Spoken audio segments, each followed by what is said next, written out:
Hello again, it's your friendly neighborhood host, JT Wheatley, back for another episode of the History of Comics podcast, this time for the fifth and final part of the history of the war comic genre.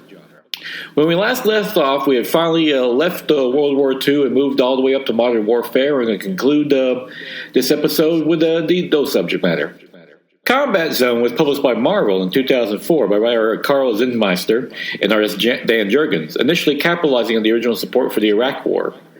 Zindmeister was originally a journalist embedded with the 82nd Airborne during the initial phases of the war, having written two books about his experiences in 2003, Boots on the Ground and Dawn over Baghdad. Originally intended as a 5-part miniseries, it eventually morphed into a full-on graphic novel due to numerous delays. The series had obvious right-wing leanings, with stories inspired by actual events in the war. Desert Storm Journal by Don Lomax was published through Apple Comics, where he brought his Vietnam War Journal character Scott Journal Niedermeyer out of retirement for the original 1990-91 conflict as a journalist with the 82nd Airborne as well. One of the more unique comic book tales about Iraq was Pride of Baghdad by Brian K. Vaughan and Nilo Harlechon, which was published on September 2006 through DC Vertigo, based on the true story of a group of lions who escaped the Baghdad Zoo during the initial Iraq bombings. During their journey, they would encounter other enemies from monkeys to bears, playing as metaphors for the different sets of Iraqis during the conflict. For example, the monkeys represent the looters who pillaged the wreckage. Considered a modern classic today, it was named the best comic book of 2006 by IGN. Other conflicts that inspired war comics were The Troubles, about the British occupation of Northern Ireland. The origins of the conflict reached back to the 17th century, when Oliver Cromwell rampaged through the country, killing tens of thousands. This story was adapted into comic book form in Amazing High Adventures #1, written by Stephen Englehart and drawn by John Severin, where Cromwell confronts and outwits a druid. In the 1980s, Belfast was beset by numerous bombings, which was adapted in Troubled Souls by Garth Ennis, first appearing in Crisis number 15 to 20, and then issues number 22 to 27 in 1989. The story focused on a young teenager, Tom, trying to live a normal life amongst the terror despite his bigoted father and being targeted by the IRA. The story would continue with A Few Troubles More and Dix, which focused on the supporting characters Dougie and Ivor, but was played more for laughs as they are now incompetent detectives. The Bosnian War, which lasted from April 6, 1992 to December 14, 1995, mostly centered between Bosnia and Herzegovina after the breakup of Yugoslavia during the Cold War, which was also supported by Serbia and Croatia. The war was noted for numerous war crimes and ethnic cleansings, and also provided stories for war comic books, such as Safe Area Gonzad in 2000, appearing through Fantagraphics by Joe Sacco, a journalist war comic of the Bosnian War. Sacco was based in Bosnia for 4 months between the area of 1985 and 1996, basing on interviews with half a dozen survivors after the war. The acclaimed story won the 2001 Eisner Award for Best New Graphic Novel. A sequel was produced in 2004 called The Fixer, about the return to Bosnia in 2001. Sacco would later write shorter pieces, Wars in, Profiles from Bosnia in 1995 and 1996, from Drawn and Quarterly in 2005, and Christmas with Kazakhstan, where Sacco tries to interview a Serbian leader.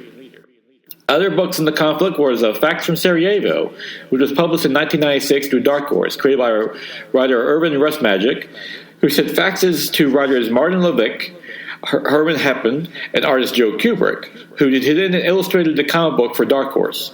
The comic chronicles Rustmagic's attempts to get his wife and children safely out of the war, thankfully ending with them escaping to Croatia. Like many of his previous war books, Kubrick once again ended the series with the tagline, Make War No More, and the war comic book veteran produced another classic, winning the Eisner for Best New Graphic Novel in 1997.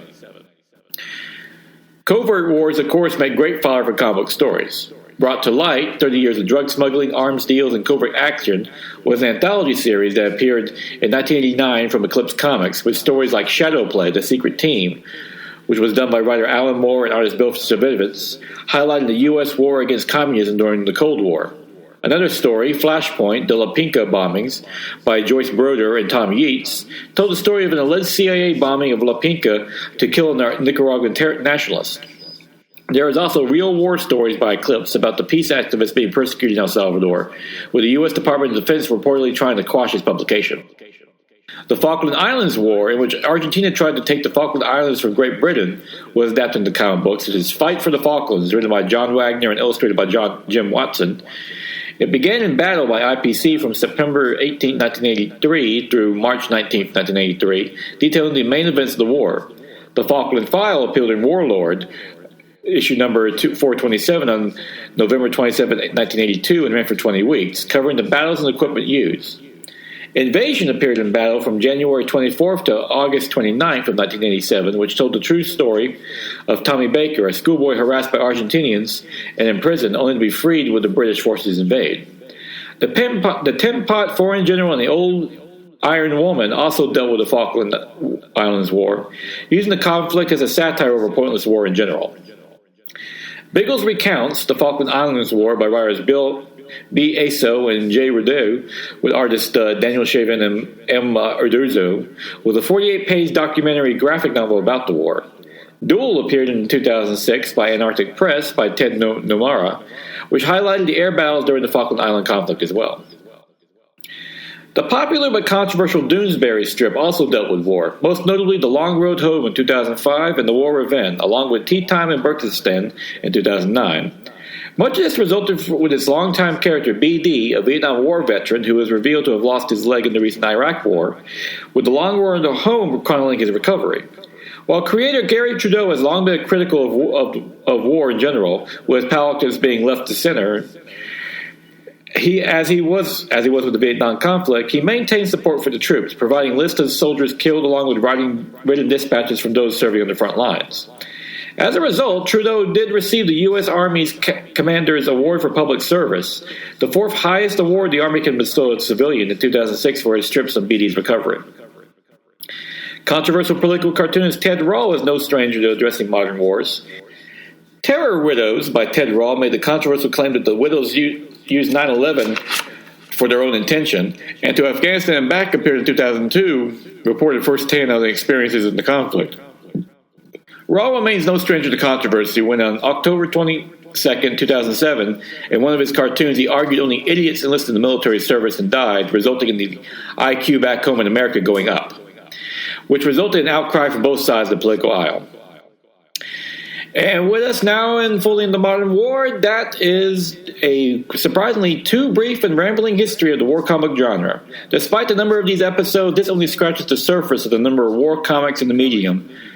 As a great writer once said, war, what is it good for? Well, it appears in creating a great number of good and profound comic books. I will once again like to highlight the main source for these episodes, War Stories, a graphic history by Mike Conroy, a great comic book history of war that also inspired the format for these episodes. Pick it up wherever books are sold.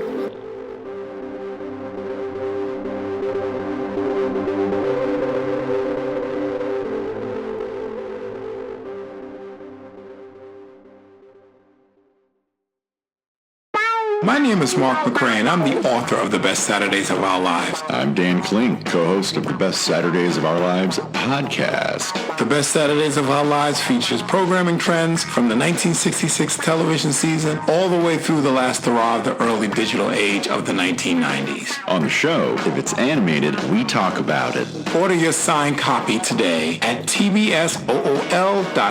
And listen to the podcast at esonetwork.com and all podcast platforms. And now is June 12th, 2025, time for the favorite comic of the week. Trinity, Daughter of Wonder Woman by Tom King and Belen Ortega, which is a great first issue that picks up with the adventures of Trinity, Wonder Woman's daughter, as three versions of her do different periods in time. The kid version we know as Wonder Woman, Robin, the teenage version called Wonder Girl, and the adult version we, of course, know as Trinity, who team up to go through this time and space adventure to find their father, only to find out that he may be looking for them too. Great read with Tom King. You could tell during his regular Wonder Woman, this is the thing he really wants to tell is that if he's giving Wonder Woman a daughter, and this one you get to really showcase her, do her different ages, which is very cute. I mean, Wonder Robin, her kid version, is utterly adorable, and he really gets to the heart of this story, which while is a fun adventure, there is some serious subject matter. It's basically about a daughter wanting to finally meet her father. father who passed away before she was even born. And there's a lot of heart there, and it's matched by Bella Ortega's gorgeous art. I mean, she's become one of my favorite artists in recent memory. She has this right mix of it's a cartoonish style, but it's well paced, great action. It's perfect for the serious moments too. I mean, you really feel for Trinity when she really is like, I just want to have a dad, and it hits you in the feels. Like, she's a superhero, but she's a little girl too, and it's a lot of fun. Great read, good drama. Yeah, a lot of fun. And I've said many times before, Trinity's my favorite new character in DC right now. So much fun. Can't wait to read more of her in all the different ages. And this comic book hits all the right notes.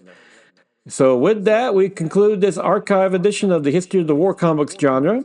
Join me again next week. What's likely going to be another archive edition series. We'll see where that goes from there. Like I said, probably time with the holidays and so forth like that. Juneteenth's coming up, so I might have something appropriate for that.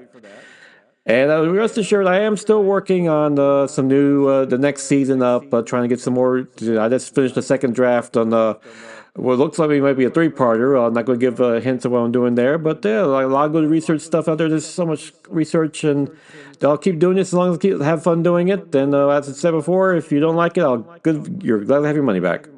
But until then, go out and enjoy yourself a good comic book, and definitely check out Trinity. Seriously, she's the best new character DC's created in years.